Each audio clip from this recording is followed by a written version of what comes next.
So welcome everyone to the 24th edition of RCI Pod webinar, Changing Patterns of Capital Flows. May I now invite our Chief Economist, Yasuyuki Sawada, to give the opening remarks. Yasu? Thank you. Thank you, Roger. Good day, everyone. Welcome to the 24th series of RCI POD, which stands for Regional Cooperation Integration Policy Open Dialogue. In today's webinar, we are very happy to host Catherine Casanova, economist at the Bank of International Settlement, BIS, to present the latest report of the Committee on Global Financial System, or CGFS, on capital flows, which was released in March 2021. The report examines changes in patterns of capital flows and their evolving drivers, benefits, and risks of financial liberalization and policy tools used to address sharp swings in capital flows for the period after GCF, Global Financial Crisis, of 2007 to 2008 up until 2020. This report has several key findings. I'd like to mention 5 of them.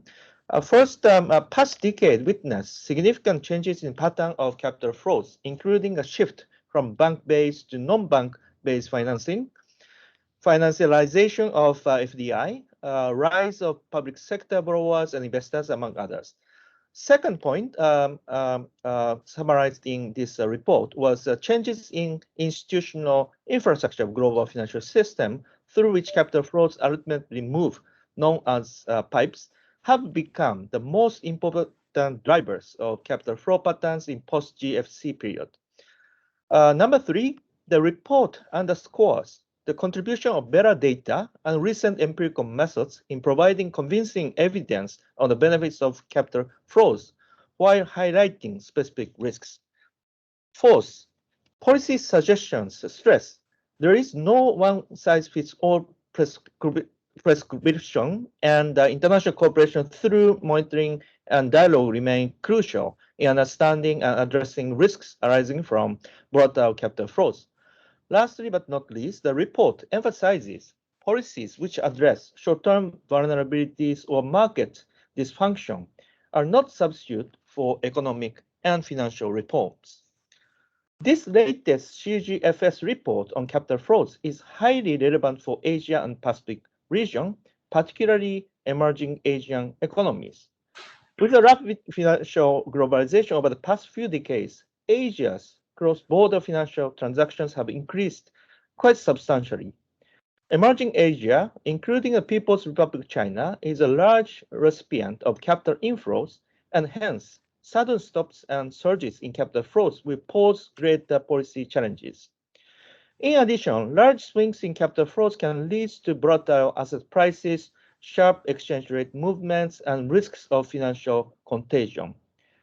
When they do, they undermine financial stability and may weaken economic growth. Regional cooperation can play a key role in addressing volatile capital flows. We need to strengthen regional policy dialogue and surveillance in order to help economies to better prepare and address sudden reversals in capital flows. Following the presentation by Catherine, a distinguished panel will discuss issues on risks of capital flow volatility. With us today are Mangal Goswami, who is the Executive Director of Southeast Asian Central Bank Research and Training Center, the CSEN Center, and Livo Straka, who is the Deputy Director General, International European Relations of the European Central Bank, Seon Park, Director of Regional Cooperation Integration Division of Economic Research and Regional Cooperation Department of ADB, will moderate the panel discussion. May I take this opportunity to thank all our speakers and organizers for today's, and all of you for joining us in this webinar. Let me now invite Catherine to present the report on changing patterns of capital flows. With that, thank you. Thank you very much. Well, thank you very much for giving us the opportunity to present this report on the changing patterns of capital flows. So my name is Catherine Casanova. I'm at the CGFS Secretariat. But this report was actually co-chaired by Livio Strucker, who's also joining the panel, and Gerardo Garcia from Bank of Mexico. So the mandate of this report was already created in September 2019, although the report was mainly written in 2020. And according to the mandate, the working group should analyze the changing patterns in terms of the composition and the dynamics of capital flows. And these changing patterns then, of course, also have implications for financial stability. The key message here is that probably what we see are old risks in new clothes. Well, because there are changes in the pipes, and these changes in the pipes again have implications. When we talk about changes in the pipes, this is what was already presented as a key finding of the report, is that this is the shift from bank-based to market-based intermediated funding. So this shift in principle also has a risk, and this is what we are thinking of if we talk about old risk in new clothes. Yes, Catherine, excuse me. Yes, would you like to show your slides or share your slides with us? Yeah, so. Thank you. Sorry.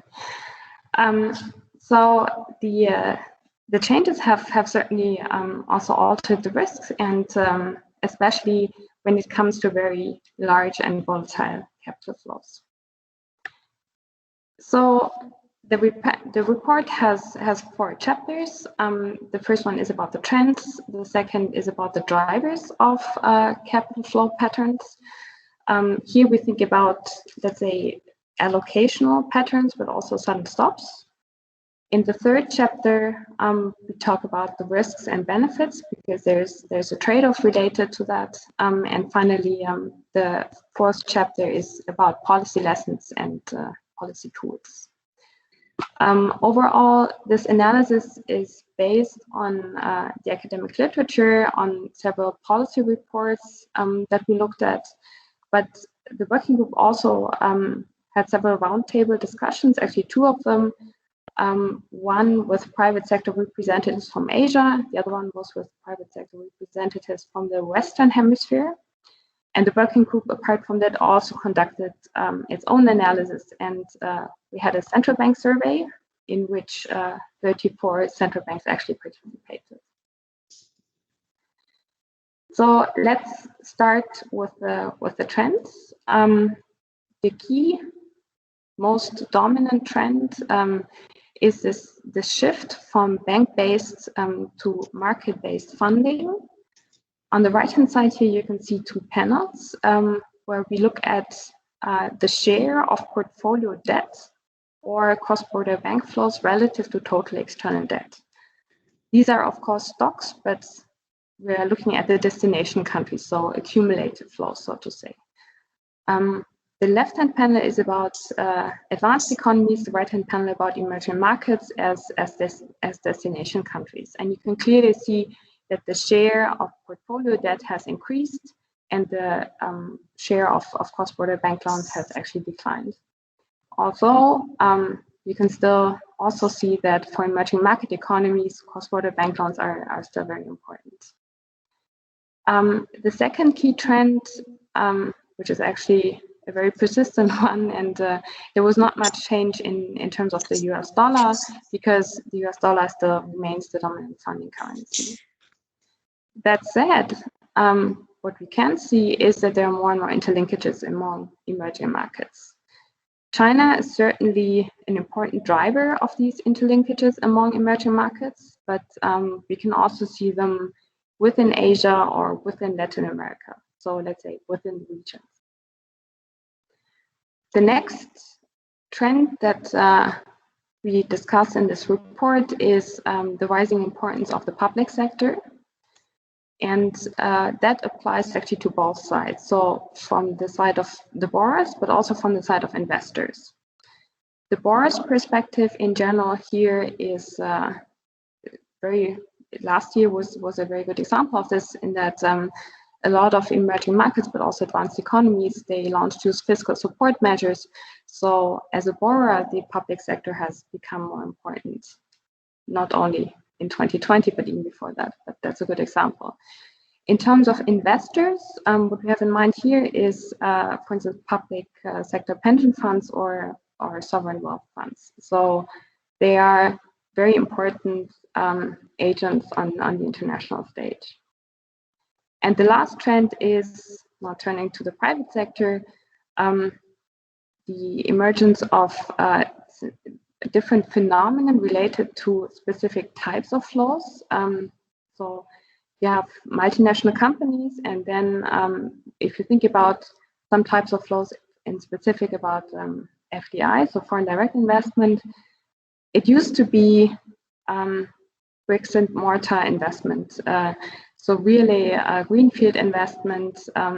And what has changed here is that a lot of these FDI flows are now motivated by regulatory arbitrage or tax arbitrage.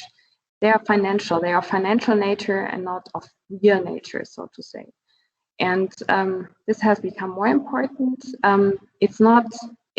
This trend is more evident for some countries, but the so-called phantom FDI or the financialization of FDI is another trend.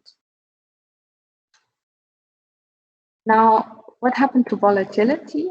The report distinguishes between two different types of volatility. One is regular volatility, let's say day-to-day or month-to-month volatility.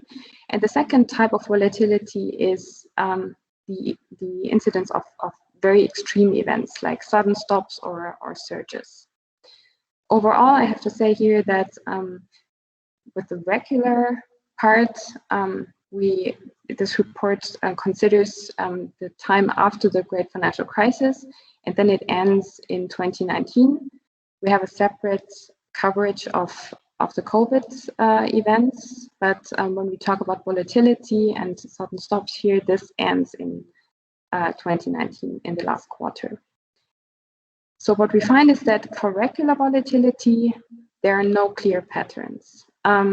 It very much depends on specific countries. It very much depends on the type of flow that you're looking at. But overall, there's no clear pattern whether or not capital flows have become more or less volatile. Also, having said that, in the survey that we conducted among 34 central banks, there was still the perception that capital flows have become more volatile. But in the data, when you look at it, you cannot see this as a clear pattern. When it comes to sudden stops, so these extreme events, what we can see here is that apparently they did not become more frequent before COVID. It's very important to make this distinction, of course, but when looking at the time between 2010 and 2019, there's a nice description by Forbes and Warnock stating that capital flows during this period actually seem to move more in ripples than in waves. So the incidence of sudden stops that did not become more frequent. Now let's turn to the drivers of capital flows. Here we distinguish between two classic drivers and then changes in the pipes. It's a more recent way to approach these drivers. When we start with the first two, which are the classic one, the push and the pull factors. With push factors, when we're talking about them, what we mean is these are factors which are exogenous to individual recipient countries, and they are really what motivates investors to seek opportunities abroad. Ultimately, what we'll find is, yes, they still play an important role in triggering sudden stops, but not the regular flow patterns. On the right-hand side here in the graph, what you can see are the results from the survey that the working group conducted among the 34 central banks. And still what the central banks listed was still monetary policy in advanced economies as a very important push factor and global risk aversion. And this was even more pronounced among emerging markets. When turning to the pull factors, these are more like the cyclical or the structural factors which matter. These are country characteristics that are particular to one country that attract international capital flows. Ultimately, what the report finds here is that these pull factors can shape the specific allocation of funds, but they don't play a large role when it comes to triggering sudden stops. The left-hand panel in the graph on the right-hand side here lists some of the pull factors and their relative importance. The central banks pointed out that there are, of course, the institutions which matter a lot, but also, let's say, GDP growth, and they listed some indicators of pull factors here. Finally, when it comes to the pipes, they describe the infrastructure of the global financial system, and they have certainly changed significantly since the great financial crisis. You could think about the emergence of passive investment strategies, so index tracking funds. Overall, fund managers have become very important, and this change probably also had an impact on the sensitivity of capital flows to push and pull factors, so the sensitivity to the classic factors. What we can also see, and what was featured very prominently in the survey, was that there's a perception that there are more spillovers and more contagion, especially in certain regions. And that also relates to these passive investment strategies, and also the emergence of rating, let's say, becoming more the rising importance of rating agencies. For instance, what we heard was that if funds, when they want to have an exposure to a certain region, there is still a difference among countries. So if they want to keep their exposure to the region, but then something happens there could be huge reallocations within the regions, which means that for some countries could see substantial inflows here. So that's a general description. Now let's have a look at the empirical analysis that the working group conducted. So the first part of this is a study on regular flow patterns, and the second one is about the incidence or the likelihood of sudden stops. In this particular part, the report focuses on 33 emerging markets, and it runs a standard panel regression. What we found for the push factors was that apparently they became a little less important. And also, let's say, the marginal changes in one of the most prominent push factors, which is changes in US monetary policy or global liquidity, they were not significant. And maybe one of the reasons is that during that period, there was so much liquidity that marginal changes did not matter very much for the allocation of capital flows. When it comes to the pull factors, in this analysis, we also find that traditional drivers actually lost their significance. Traditional drivers could be like institutions and let's say the local development of the financial sector. And we could interpret this finding as, well, probably since a lot of reforms and a lot of this development has already taken place, so their marginal changes are rare, and probably that they don't have a significant impact here anymore. Because I think this was in the roundtable discussion with the private sector, someone mentioned that, well, emerging markets probably graduated. So there are a lot of very good institutions in place, and a lot of developments have already happened in the past. Also, this is an analysis here of emerging markets, but in the broader context, some emerging markets have probably become almost like advanced economies. And on the other side, you have also some advanced economies which are more like emerging markets. So the boundaries are blurring. However, what comes out of this analysis here, just within the emerging markets, is that the ratings are very important, sovereign ratings. And this is also what we heard during the roundtable discussion, and what came out of the survey very clearly. So the role of rating agencies, which is one of the changes in the pipes, is very important. That said, I have to point to one caveat here. This is a very traditional panel analysis, we do not look at the interaction of different drivers here.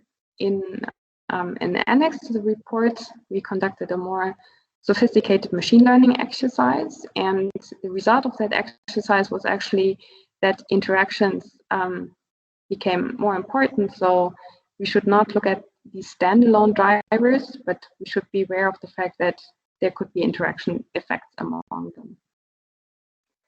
Now, when it comes to the drivers of sudden stops, again, here we look at sudden stops in 33 emerging markets. This is, we analyze the probability of a sudden stop to occur. And here, the finding is very clear for push factors that changes in monetary policy in advanced economies, in particular in the US, can trigger this kind of sudden stops. And a good example here is the taper tantrum in 2013, where we had clearly seen that. So this is an illustration, and this is probably what the analysis suggests here. When it comes to the pull factors, there is little impact on the likelihood of a sudden stop to occur. However, when we look at neighboring countries, so in this analysis, we have an indicator of whether or not there is a sudden stop happening in a country in the same region, that is a very significant impact. So there could be spillovers and there could be a sudden stop just because a country in the same region is experiencing this. So this is the analysis of the drivers. And then in this report, we turn to the trade-off between the benefits and the risks. Here we have to go a bit back and compare this to an earlier report, which was issued by the CGFS in 2009, so just after the great financial crisis. And there it was not really clear. It was the conclusions here were less, there was not a lot of coverage on the benefits, or it was not so clear how to describe those. With the emergence of better data and more sophisticated techniques, it seems that the benefits are more clear now, but also the risks to some extent. On the right-hand side here, you can see again some results from the survey, where you can see that advanced economies and emerging markets, they highlighted the benefits in terms of risk sharing, but also higher returns from moving savings abroad. There's more profitability, but also as a recipient country, you can benefit from higher productive capacity, of course, and higher economic growth. When it comes to the risk, let me give you two examples, very concrete ones.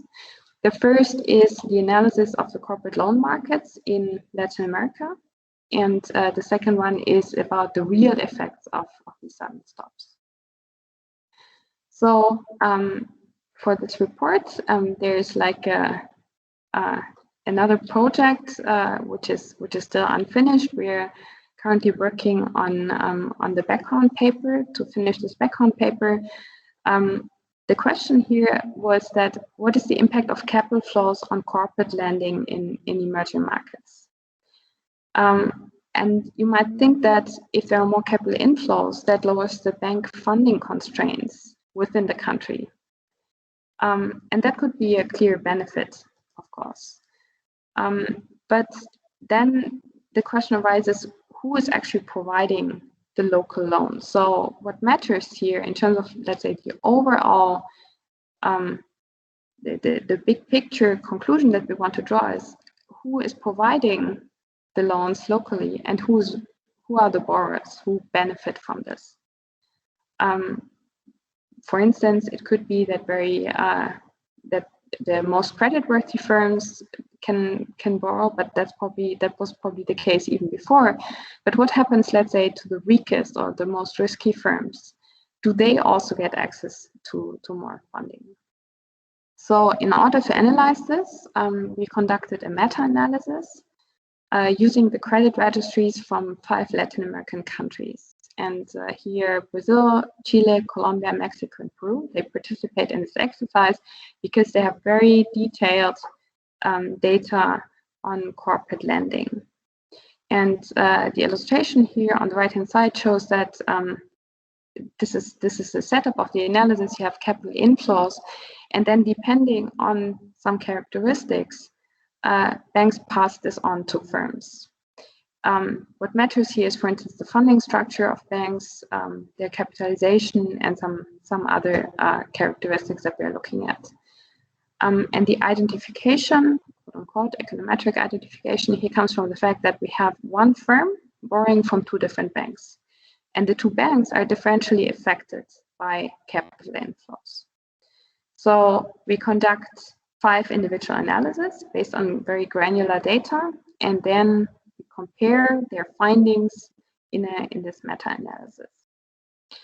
And what seems to be the case is that, yes, if there are more capital inflows in general, riskier firm, they borrow from banks with more wholesale funding, and the riskier firms also borrow from banks which already have a very risky loan portfolio. So if capital flows even strengthen this, it could be that this is very relevant for financial stability, as risk could actually build up here. That was one of the consistent findings across countries. So very risky firms get access to more funding. However, there's a good message here as well. In terms of financial stability, there's evidence that the risk premium is still there. So actually, maybe firms can borrow. So in principle, yes, it's easier for them. But if there's still a risk premium, then there's a price for this, and that mitigates the overall concerns a bit. As I said, there will be a background paper which is more comprehensive. Currently in the report, we have a short description of this exercise, but we'll have more details about this. Now, also in terms of the risks and benefits, there in the second part of this chapter on the trade-off, we are looking at the impact of sudden stops, and what the report finds is that if there is a sudden stop, it seems like there's a decline in real GDP by about 2% on average. And that's very persistent because this decline in GDP actually lasts for at least 3 years.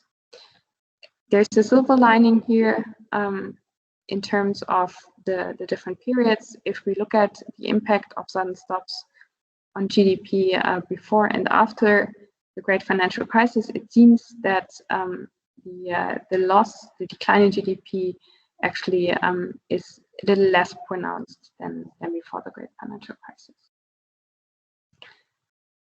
Now, let's come to the fourth chapter on the policy issues and the policy lessons. The working group overall here listed 3 core findings in that respect. The first one is that there should be policies to address short-term vulnerabilities. Yes, of course, you need them. In the survey, I think several central banks listed the keywords market dysfunctioning. So to address market dysfunctioning, you need tools to address that. However, these tools, they should not be a substitute for long-term reforms. That's very clear. You need to have these tools, and you need to be able to use them, but they should not replace or they should not serve as an excuse to not do any long-term reforms. The second conclusion here is that there's no one-size-fits-all prescription in terms of the tools to address capital flow volatility or extreme movements of capital flows.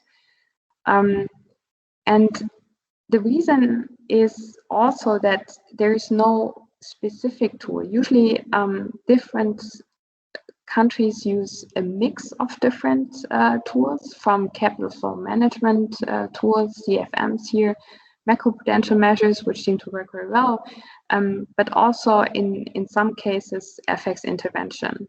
There's usually a mix of these tools, which is very country specific. So if you need to address market dysfunctionings, then it's the mix which actually matters. And the proportion of different ingredients then depends on individual countries. That said, it's very important to bear in mind that side effects always exist. And this mix, of course, is there to address not only volatility, but also to strengthen monetary policy autonomy. And again, given the different exchange rate regimes that exist for different countries, this mix varies substantially. And finally, international cooperation remains key. We have seen this in the last year to address the fallout from the crisis. The Global Financial Safety Net, GFSN, has played a very important role, and I guess Livio will go into more detail here.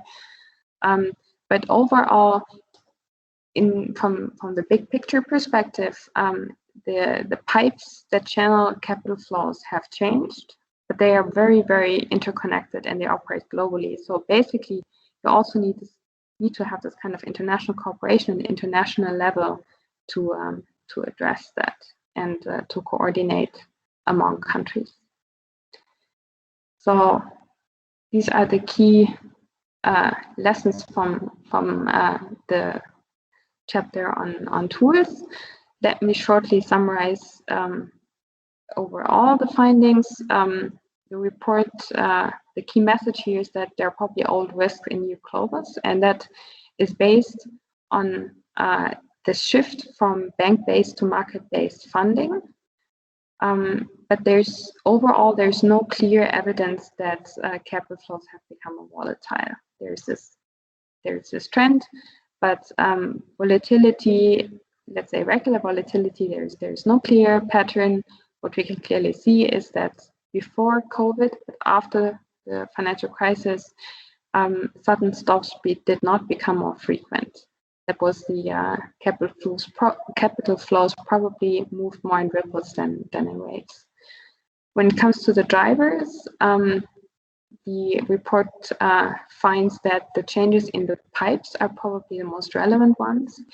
And these changes in the pipes can indeed trigger spillovers, and contagion are very important and are a key concern for several countries.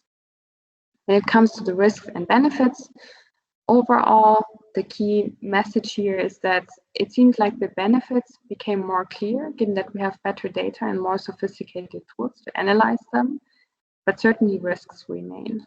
And coming back to this example from Latin America, yes, even small companies can benefit from better access to funding, but as long as there's a risk premium and you take financial stability implications into account, and you monitor potential imbalances there, then there can be benefits for the economy.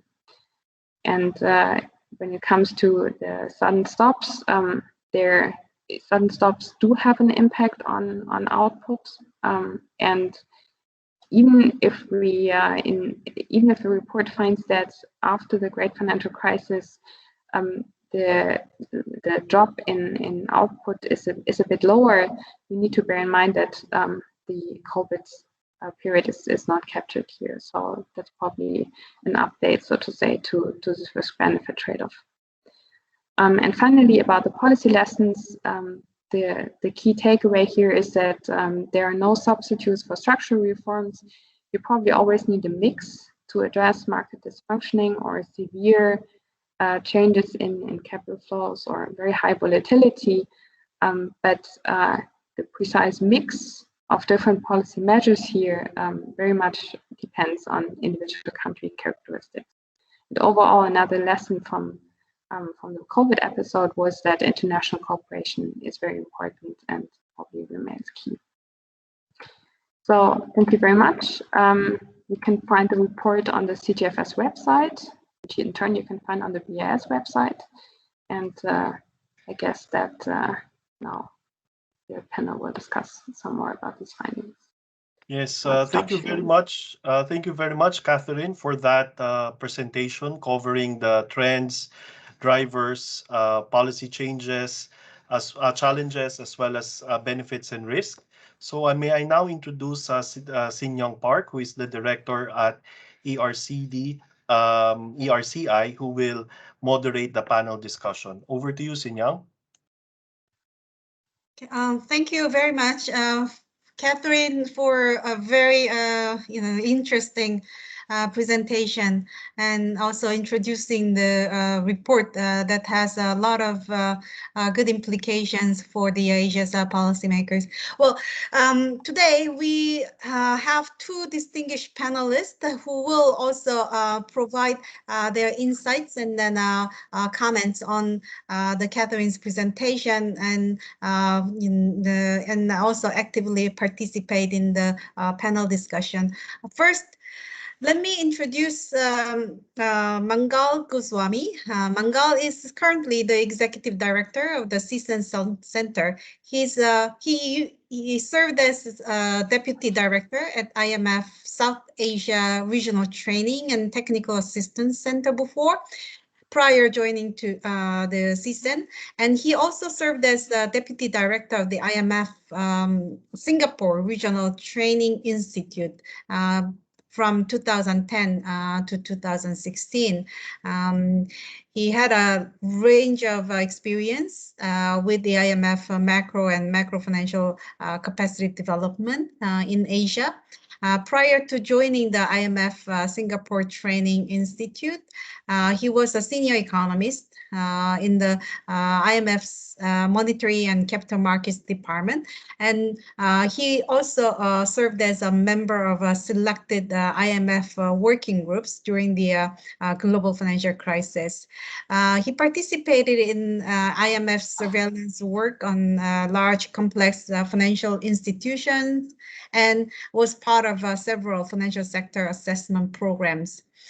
Prior to the IMF, he was an economist at the ABN AMRO in Singapore during the Asian financial crisis, and also served as in the research department of the Federal Reserve Bank of Kansas City in the US. Also with us today is Livio Straka. Livio is the Deputy Director General of International European Relations of the European Central Bank, after having held several senior positions in the same institution. He's also an adjunct professor at the University of Frankfurt, J.W. Goethe. He studied his career in the research department of the Banca Italia. He holds a PhD in economics and postgraduate degree in European Union law. His research interests are mainly in economics and monetary economics, and has also published extensively in academic journals, and is also author of economics of central banking. So welcome both Mangal and then Livio. The Catherine will also join the panel, and first let me ask Mangal, based on your discussions with the central banks and then the monetary authorities in Asia, do you also feel that these changing patterns of capital flows cause concerns to policymakers in Asia? Thank you, Sinyon. Thank you for the invitation, and thank you to Yoshiaki-san for the invitation. So yes, indeed, we are actually, as luck would have it, doing a similar kind of project here at the CSEN Center, and we do find, first of all, if you look at the trends, you can clearly see that the trends are very similar in Asia, notably US dollar funding in terms of going up, US dollar liabilities going up, and that's spilling over to the local currency market, where local currency issuance has also been significant, which is a good thing. But at the same time, access to finance, because of, as what was mentioned in the BIS study by Catherine, access to finance and easy access to finance, given the loose monetary policy post GFC, has indeed been driving a lot of liquidity into the emerging market world, notably in Asia. And policymakers is, of course, very much concerned about this. And there is a significant change. I think a biggest issue here is the change that Catherine mentioned, is the change in the composition of capital flows, and what we talk about. And that's why we need to really understand the pipes of the composition. I have a presentation of 2-3 things here, but maybe I can, I don't want to inundate people with too many slides, but that may help. But for now, maybe I'll just say this, that indeed in our study, we are looking at the pipes very closely, because what happens is that given the shift into significant market-based finance, you have moved from bank-based to non-bank finance, including fund management has become very significant. You have a lot of bond funds, equity funds that run through asset managers and asset gatherers. These may be old clothes in, old risks in new clothes, but the style of the new clothes keeps changing every day, given, how financial innovation works. So therefore, what we are seeing here is a significant change in how investors are impacting inflows and outflows of capital. And that was further validated by the COVID-19 sudden stop and, of course, the taper tantrum. So in that respect, I think policymakers here are trying to understand the architecture of these kind of shift. What is underlying this? There are long-term investors, institutional investors, but there are also a lot of short-term investors, like the retail investors, using not only benchmarks, but they're using ETFs, which are exchange-traded funds, which, along with leveraged investors like hedge funds, they tend to amplify these kind of moves in the market-based finance. And that kind of amplification requires a lot more nimbleness on your policy front. So that's what is indeed worrying policymakers in this area, because these things are much faster. These things are much deeper when they come in and when they move, when they leave. So that's sort of the biggest challenge policymakers are facing right now, because if we look at this from a risk perspective, it's more about, they are much more, we are looking at it from our lens, more from like the, what you call a distribution rather than sort of the mean. Because if you look at the distribution, the two tails, the positive and the negative tails, these flows are much more tail dependent, asymmetric, and they tend to have different characteristics that are not well understood if you look at it from a very, very traditional way of analysis. So I'll leave it at that for now, but we can get into more of this later on. So the policy challenge has become much more complex in a more multifaceted changes in capital flows. Okay, well, thank you, Mangal. I think we can touch upon the policy implications and yes, what visions the policymakers can do a little later. Yes. Again, for Livio, I think in her presentation, she again, mentioned and highlighted change, sort of like the importance of now the push factor, especially the global financial conditions in advanced economies.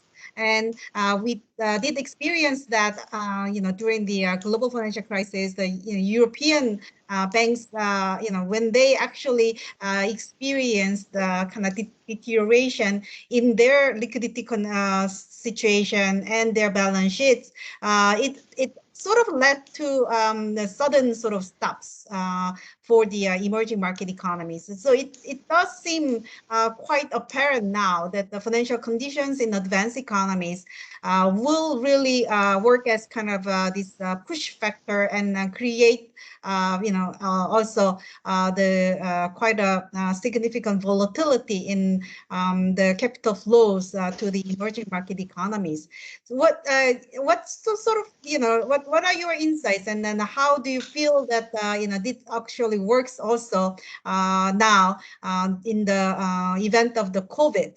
Many are concerned about the implication of COVID on the deterioration and the credit in the credit conditions, also the banking sector balance sheets.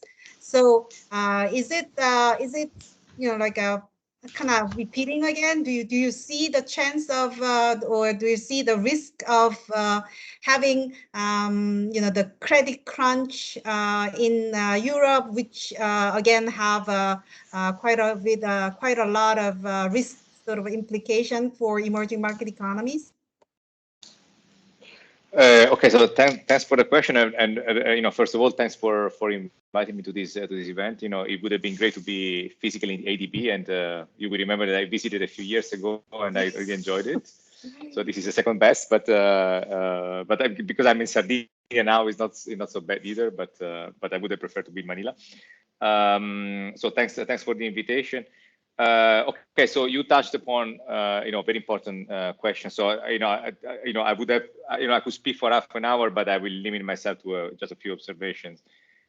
So what we find, Catherine has mentioned that what we find in the report is that the perception that there are more extreme episodes, more sudden stops, is perhaps not true. So if you look at the data, there are no more episodes, in particular kind of negative tails of capital flows after the global financial crisis than before.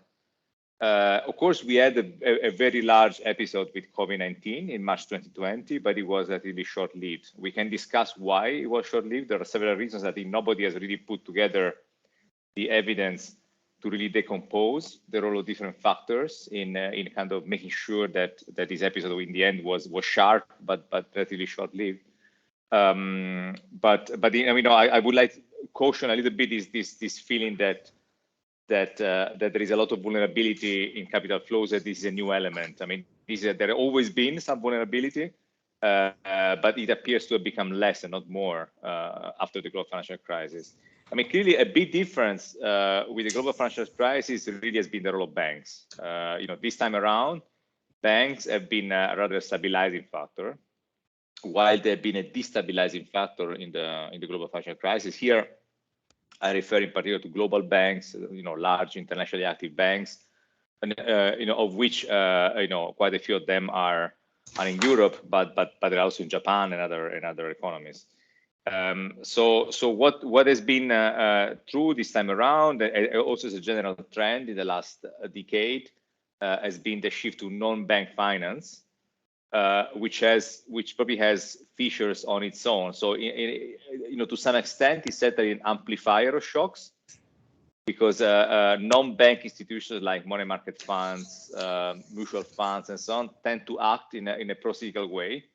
So they tend to amplify existing shocks, but probably compared with banks, they are not themselves the source of the shocks, because they are less leveraged and probably also less fragile than banks. So I think the jury is still out whether the shift to non-bank finance has overall amplified volatility, has probably changed a bit the channels in which volatility is transmitted. But it's probably not overall changed much the overall amount of risk of volatility that is in the global financial system. I would also add that this is very much related to policy measures. Banks have not been particularly fragile in Europe, in the US, in Japan. The European banks have clearly been a center of negative shocks, especially in the aftermath of the global financial crisis. Now I cross fingers, but I think in this episode the banks have behaved relatively well, and even within the euro area, we have not seen a lot of financial fragmentation. So we have not seen, for example, outflows from banks in the peripheral countries or inflows into the banks of the so-called core countries. So that has not happened during COVID. It had happened in 2010, 2011. So, overall, I would paint the banks overall as a stabilizing factor this time around. I mean, as I said, I could speak much more, but perhaps I keep it at that for this first round. Thank you. Well, let me ask a few clarification questions also for Catherine. In the presentation, in fact, you did kind of identify the traditional like push factors and then the pull factors, but you also mentioned now the role of pipes becoming quite important. And can you maybe give us a little bit more elaboration and examples of what you mean by pipes? I mean, is there some sort of a structural change that affects the patterns of the capital flow? And yes, sure. So in principle, what we are referring to is very much what was just said. So this shift from bank-based to market-based funding, that's one of them. But also there are some implications then for let's say, if you think about market-based funding, the role of passive investment strategies, that's certainly one of the key changes in the pipes that we talk about in the report, because that means that there are different entities now. Also, the question is, are they leveraged more or less than banks? Are they more sophisticated in their investment patterns? What's their mandate? So there are several aspects related to these changes.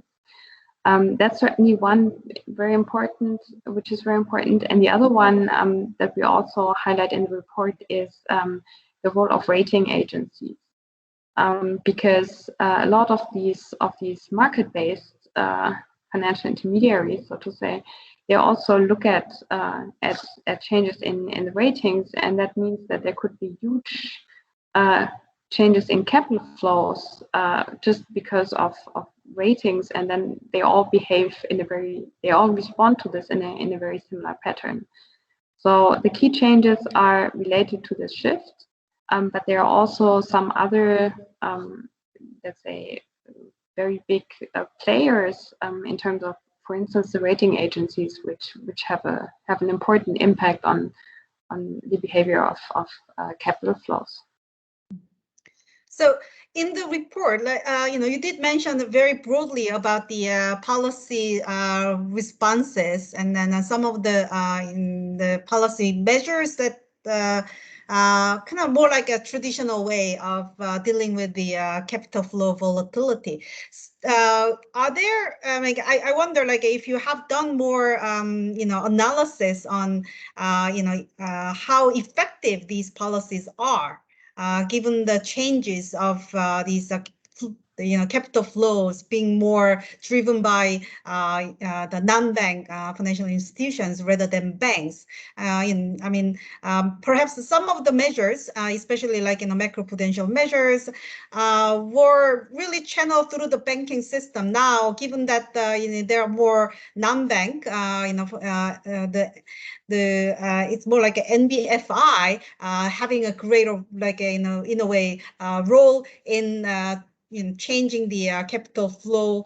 Then would that be effective? Or like also in terms of the maybe cross-border variations of the policy effectiveness? Do policy measures have same sort of policy effectiveness cross borders or not? So in the first chapter, there's what we show here mainly is based on the survey of 34 central banks, and what featured very prominently here is that macroprudential measures are very important and they can be very helpful, but overall it's as I said before, it's probably a mix of different tools, which is important and which is the best to address capital flow volatility. And this mix and the proportions of different tools are very much country specific. And this is also what we we found in the survey, that there is this no one size fits all pattern. So macroprudential is probably the most flexible, and it's one of the very important categories there. But to address severe market dysfunctioning, you might need more, and you might need to respond very quickly. And then it's country specific. But in terms of the we do not have an explicit analysis of the effectiveness in terms of these measures. It's more like survey based, and there is this mix which is relevant and very country specific. Okay. Well, even suggested by Catherine, right? Like there's a sort of combination of different policy measures going to be more effective than then. In 2020, the IMF released this the integrated policy framework to address the capital flow volatility, and right now that also has a number of different policy measures. So as an ex-IMF man, I would like to ask Goswami Mangal, what's your kind of take on this? This integrated policy framework, will it be sufficient tool for the emerging market economies in Asia to address the capital flow volatility? You're dealing with the central bankers and then financial regulators. What sort of advice would you like to give to our policymakers? Maybe just for a disclaimer, I still am on loan from the IMF, so I may be constrained in my comments here. But that said, I think practice has really moved ahead of theory. The fund's work on integrated policy framework, the initial sort of the evolution since it was first drawn out in 2012, is now being driven by the research work on integrated policy framework, both from the research side and from the operational side. However, in practice, if you look at central banks, notably in Asia, where probably a bit more interventionist and maybe rightfully so, the orthodox view of managing capital flows has increasingly given way to this kind of practical challenges that central banks are facing. That's exactly what we were talking about in terms of the pipes. And if I can just say one thing, in terms of the hidden risk, the risks, a lot of the risks in this kind of a shifting sands are hidden. Leverage is often hidden. Unlike a bank giving a loan, in a market finance, it's very often hidden through offshore, let's say, non-deliverable forwards or total return swaps or the likes, where risks are often hidden and they quickly get amplified during the surges, but also in the reverse direction when people pull out. So in that sense, policymakers are faced a multiplicity of practical challenges in managing this kind of amplification. And therefore, what you see in Asia is that the use of a combination of these policies, in a way, trying to manage this complexity of this risk. So in Asia, overall, the prevailing practice has been to use foreign exchange intervention to the extent that foreign exchange markets may be relatively thin and the scale of flows may be quite significant. In those times, you may want to reduce the amplification, and also at the same time, such rapid flows may create credit cycles that may turn out to be really bad and turn out to be quite significant for your systemic risk and financial stability. So FXI has been part and parcel of the policy mix. And of course, this all lends itself to systemic risk building up domestically, given the global liquidity push. So therefore, macroprudential policy, notably in areas such as leverage for the corporate sector, leverage for the housing sector, those kind of risks have had to be mitigated, being more proactive on macroprudential policies. And Asia has been in this mix, in this preserve for a long time, even before the GFC. So this is not anything old. This is not something new to the policymakers. So that and some elements of capital flow management measures are also being used, also not as much during the COVID crisis. So I think the Asians policymakers have taken a much more practical view of things, and also on top of that, to build buffers, because if you don't know the complexity, if you can't unwind the complexity, it's much better to have some buffers to ensure that if money were to flow out, or if you were to have a crisis, then you have the buffers, both capital, reserves, liquidity, and the likes. So that's sort of the news from here, I would say. Well, again, like both Catherine and Mangal suggested the mixture, right? Like a good mixture of the policy measures would be needed to respond more effectively to the capital flow volatility. Can you share some insights, like what sort of a mixture or will serve better? Like, is there, would that kind of a mixture depend on certain country features? Like, if you are a certain country that has a larger international sort of cross-border activities, does it have an implication for more of the foreign exchange? There are more like foreign exchange related measures. Will there be will this combination of like having the reserve the amount of reserve help better in some countries?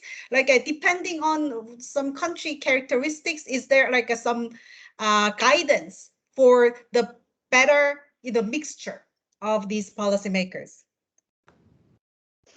Yep. Mangal? Okay, I think Livio wanted to say something. I'll go after him. Yeah. No, go ahead. Go ahead. I can come in later. Go ahead. Okay, so what I would say is that, typically we think of macro risks or aggregate demand shocks to be dealt with monetary policy, typically, and financial shocks to be dealt with macroprudential policy. But the world is not that way anymore. Macro and finance are very intertwined. Therefore, when you face a macro financial shock, let's say some kind of a systemic risk emerging from your housing sector or whatever it is, then clearly, just the use of monetary policy cannot get into all the cracks. You need to have a much more distributional policy, like macroprudential policy, that can get into the cracks. So therefore, a mixture of two can often be what the doctor may have ordered during such situations. So, indeed, as the world gets much more driven by macro and finance, I think the complexity sort of calls for more flexibility in terms of there should be no one recipe book for this, because risks are endogenous. And when risks are macro-financial risks are endogenous, it is very difficult to predict that or to foretell. So therefore, you need to be nimble and you need to be more proactive and you need to respond to different shocks in different ways. But at the same time, you need to be flexible and you have to be pragmatic. So that's sort of what I would say here. Okay, thank you. Livio, in fact, the Catherine's presentation did mention there was some decline in banking sector flows in advanced economies between Europe and Asia, but banking sector remained very important for the domestic funding, especially corporate funding. And I was wondering, like, if that changes, would that have any, I believe that the changes in now expansion of, the NBFIs, through NBFI's activities in this capital flow, like does it imply any changes in direction in regulation? Yeah, so I think here we should probably distinguish which intermediaries we're speaking about. Of course, the when we speak about non-bank intermediaries, what we have in mind is basically the it's the lender. It's from the lender perspective, but this doesn't imply necessarily that that on the borrower side there is a non-bank on the other side. So you could have, in other words, you could have a lending non-bank, a non-bank lending to a bank in an emerging market. So it doesn't mean that the bank disintermediation happens on both sides. It could well be that it's only on the side of the lender. So that the optimal policy will depend a lot on that. So where is the banking disintermediation taking place? On the lender, the borrower side, and so forth. I mean, certainly, I think the world as a whole faces a bit of a challenge in devising macroprudential policy for non-banks, and the Financial Stability Board is working on it. But certainly, we have fewer tools than we traditionally have for banks. So that is a bit of a novel kind of field. But I probably agree that in many countries, the banking sector remains crucial, and we still have to get a good grip on bank credit, on bank credit. Also as a source of house prices. As Mangala was saying, so this nexus of credit and house prices, in the end, for financial stability, is the most important. Still has the banks at its core. So it's not time to completely forget about the banks. One point I wanted to add to the previous discussion also is that what clearly comes out also from the COVID episode is really that the quality of institutions is important, and in the quality institutions, I would also include the quality of macroprudential before the crisis. So how macroprudential is organized, how effective it is, pre-crisis. And this, has come out quite clearly both in recent research, excuse me, but also in the COVID period. So we have seen the markets have been discriminating, that they have, so that they have treated different countries in a different way, and so forth. So I think what it's important what countries do after the shock, but even more important is what they do before the shock. So if they have good institutions and good macroprudential, I would say, framework, they are much better prepared. And in this sense, it's also true that this is not only an issue for emerging markets. As Catherine said, the borders between emerging and advanced economies are blurred in some cases. So within the group of advanced economies, to distinguish the reserve currency issuers from other countries, some of which may behave more like emerging countries, especially in a crisis. Yeah. Can I just add one thing here? Yes. Sorry, Sin Young. Sure. If I can, when risk shifts, to the non-bank financial sector, and that's what has happened, I think there is a lot to say about regulation of non-bank financial sectors, notably on macroprudential. And indeed, when you talk to market participants, what will they say? They say market liquidity, to be able to get out of a position, is paramount in their investment decision. Yeah. And if you think about somebody sitting in an institutional investor sitting in Canada saying, I can have exposure to high returns in Korea, India, blah, blah, blah. They don't understand that they're not investing in a stock or something as liquid. They think they are, but when they want to liquidate that, there is no liquidity in the market because the underlying instruments there that go into these kind of non-bank type finance quickly dry up during stress periods. Yeah. Therefore, this whole issue where the FSB is in the lead is a critical issue about trying to provide more regulation for the non-bank financial institutions, notably fund management. Yeah. Well, thank you for pointing that out. Actually, I'm kind of like with you on that, because NBFI is growing activity, especially a lot actually happening in the shadow banking in China also, and these things at the end of the day they will rush to the offshore dollar funding market, and which tends to evaporate in times of the crisis. So in relation to, in fact, the growing sort of role of China in the region, I was actually happy to see in the presentation, Catherine did show there is much more interlinkages in the region, especially also, probably surrounding the growing influence of Chinese lending activities in Asia. So, do you feel that this like a more regionalization of the banking system does it does it actually somehow stabilize during the time of the crisis, or will it even aggravate the financial and then capital flow volatility during the times of the crisis? Catherine, I was wondering, like, if you have looked at the implications of the regionalization in the banking system. In this report, we do not really have a lot of coverage on this. However, I have a joint paper with Yohini Charuti from the IMF and Swopan Kumar Pratan from the VAS as well. And there we're looking at cross-border loans provided by Chinese banks. This is a VAS working paper, and what we find there is that there's a high correlation of these loans with trade activity, and that's not only specific for Chinese banks, but that stands out for Chinese banks. So there are other flow patterns which are correlated to, for instance, international trade and in other international types of business. So in terms of the cross-border activity, that's certainly one dimension where there is a high correlation.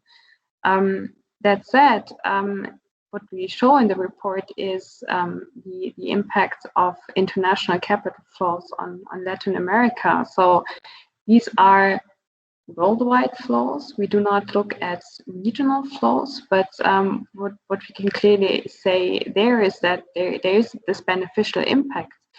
From the report, what I remember here is that we have, for the regional flows, it's also that they become, it's not only China, it's also other regional developments in Asia, but also in Latin America. And you might think that maybe they have a different they have a different background. They know their region, and we should still bear in mind, yes, there is a shift from bank-based to more market-intermediated funding, but bank loans are still very important for many emerging markets.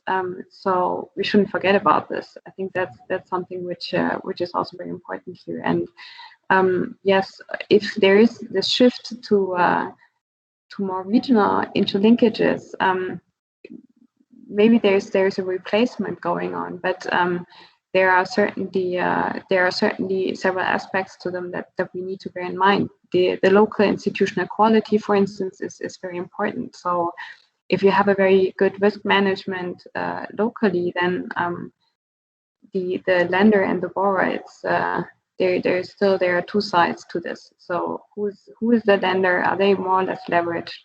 And who's the borrower? Are they how about their credit worthiness, for instance?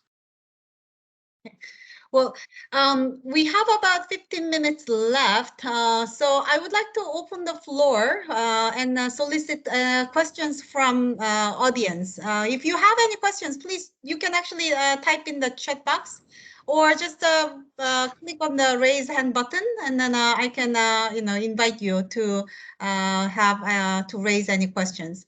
Are there any questions from the audience?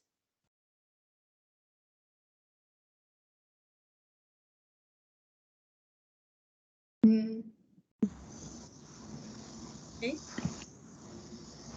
While we are waiting to hear more questions from the audience, let me again then maybe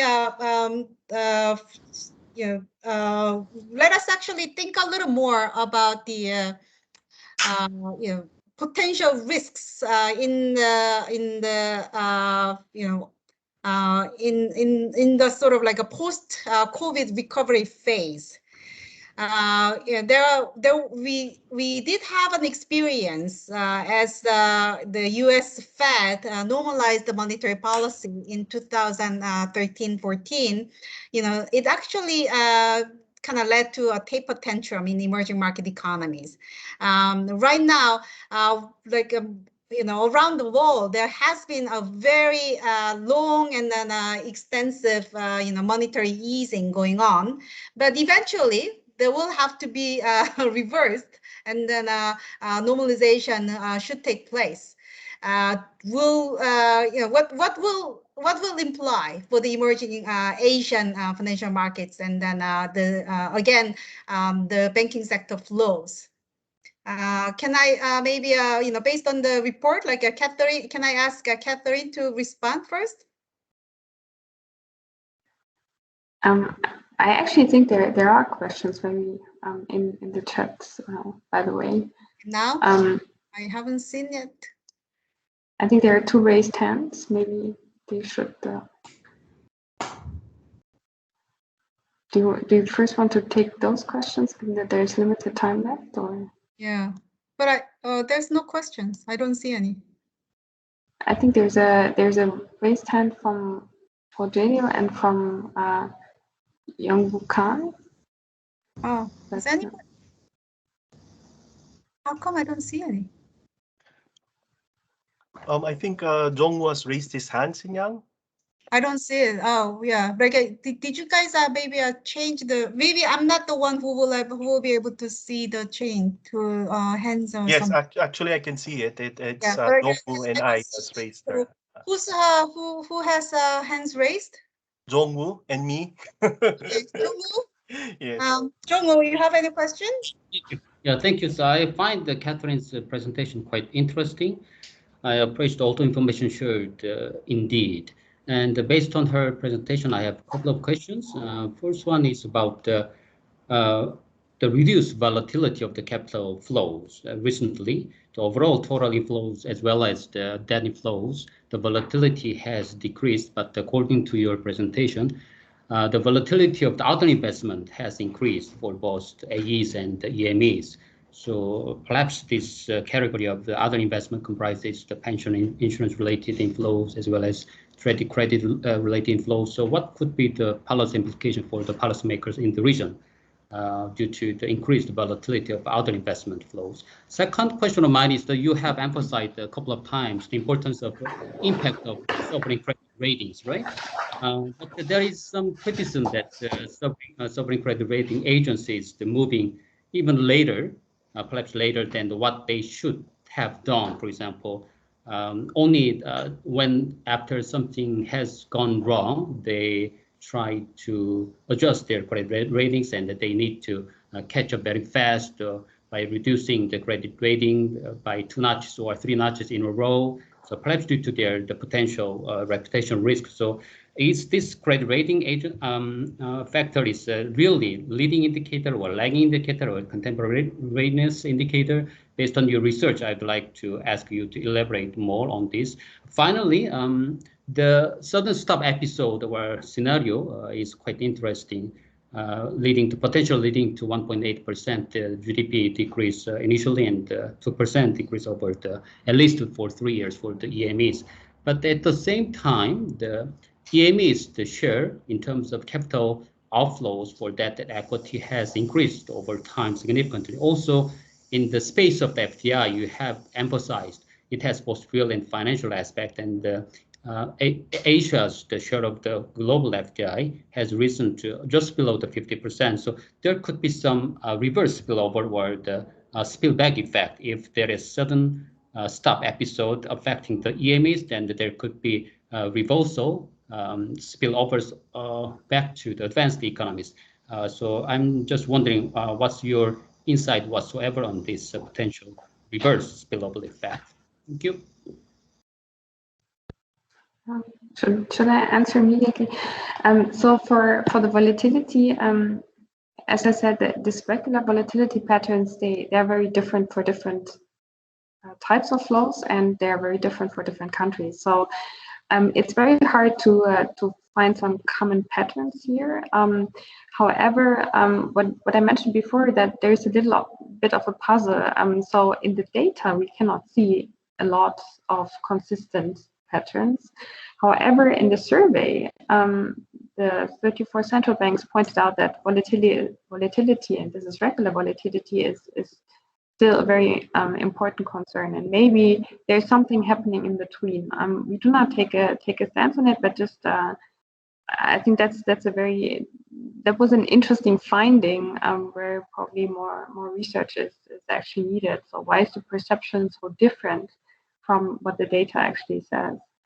As far as the impact of rating agencies is concerned, we look at lagged ratings. So that's just from an empirical, or let's say from the econometric point of view. We do not take a stance on which one is lead or lag in principle. So from the empirical point of view here, is we found that there is a lagged impact, but this is the setup of this analysis. The analysis of when you talk about spillbacks, the report only captures spillovers, no spillbacks. That's probably also something for maybe future analysis that could be done. But so far we only look at these spillovers, especially regional spillovers in the analysis, where you have, for instance, a sudden stop occurring in one country, and that has implications for capital flows to countries in the same region.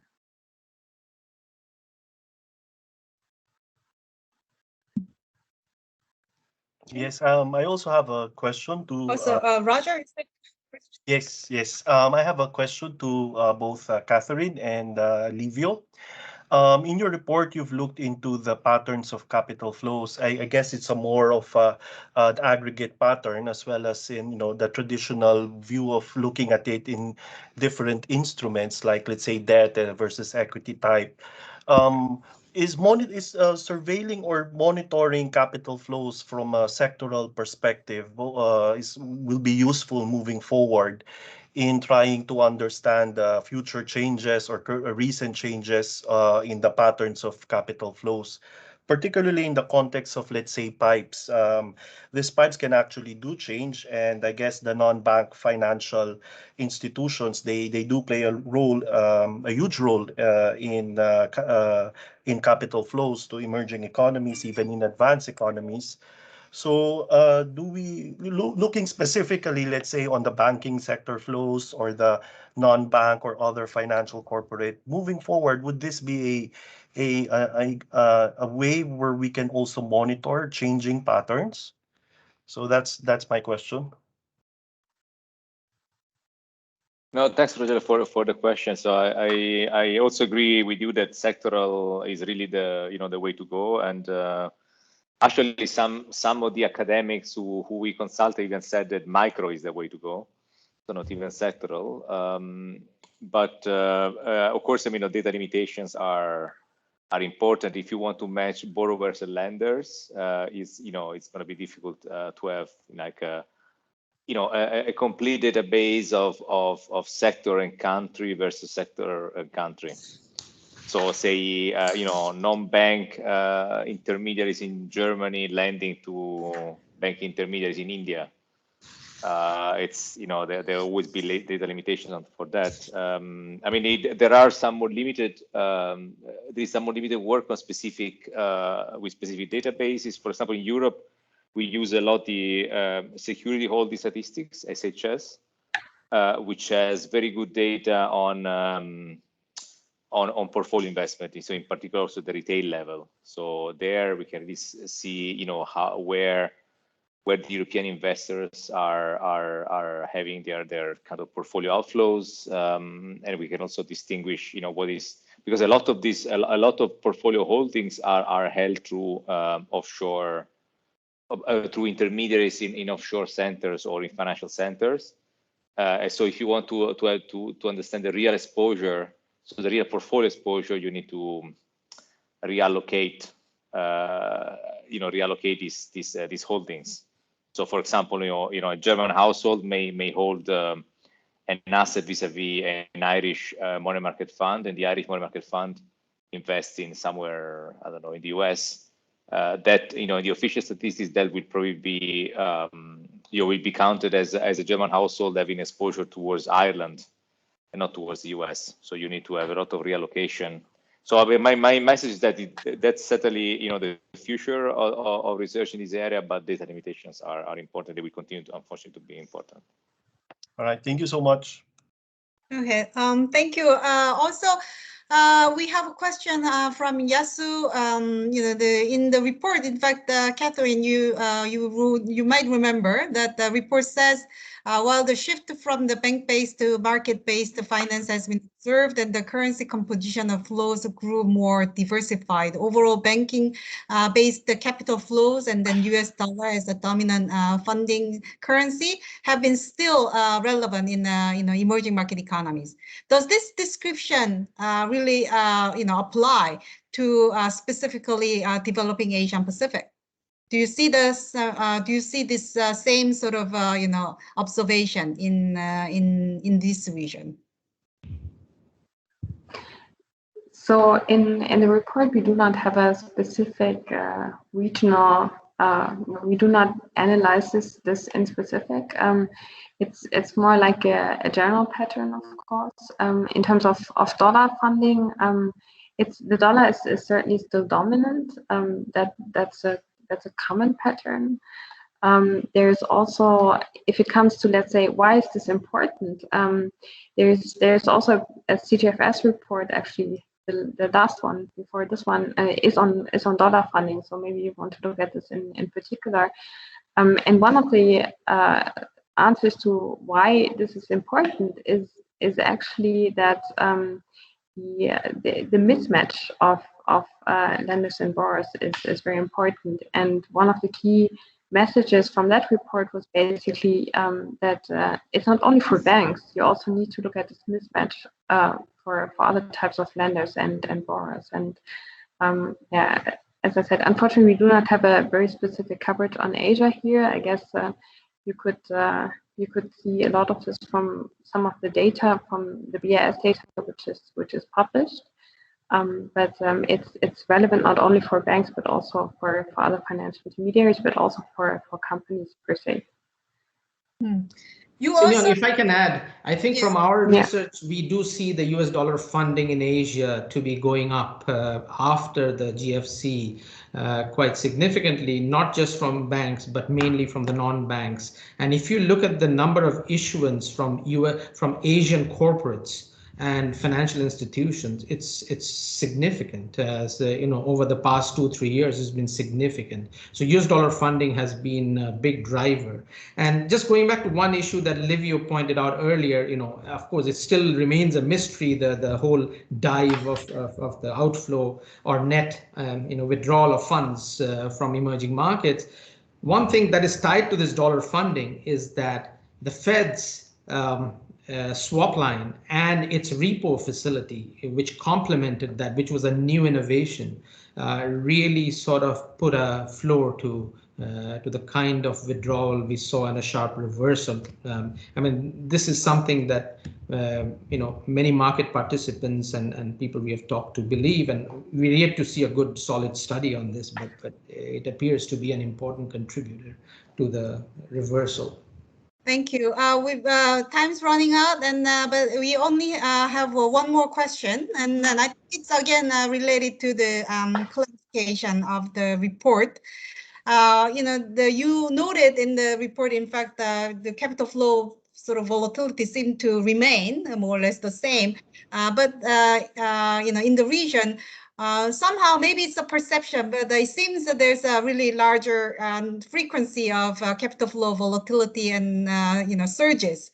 So, what would explain that divergence between that somehow how we feel about this greater capital volatility and your finding? Does it mean like markets are just more sensitive to capital flows, or are they more risk averse? And then when you talk about these relative more like a ripples, capital flow ripples, is that more is it like instead of kind of like a peaks? Like how do we explain this perception? So as I said, in principle, we have in the report we distinguish between the, let's say, the regular patterns of capital flows, and then there are these extreme events like what we saw last year in response to the COVID shock. As I said, it's to some extent, for us, it's still a puzzle of why this perception is so different. Maybe it was the survey was conducted last summer, so maybe it was the very recent experience of very volatile capital flows during COVID, which drove this. But from what the data says, that there are no clear regular patterns for regular flows. And for these for the surges and sudden stops, this is something which is also in the literature now. There are the ripples versus the waves, the huge waves that we saw before. Well, of course, that analysis ends before COVID, but maybe COVID also has, let's say, changed the perception. That's certainly could be one explanation of it. But yeah, it's probably also material for future research then. Thank you. I'm gonna give just maybe 1 minute each to Livio and Mangal, if you guys have any closing kind of remark. Yeah. So maybe Livio first. So yeah, on the difference between perception and reality, it's not it would not be the first time that policymakers, or even I would say humans in general, would misperceive the reality. So I'm not particularly surprised that there is a divergence between reality and perception. It's something that happens all the time in human history. Also we should also consider that emerging markets are much more important now, in terms of economic weight.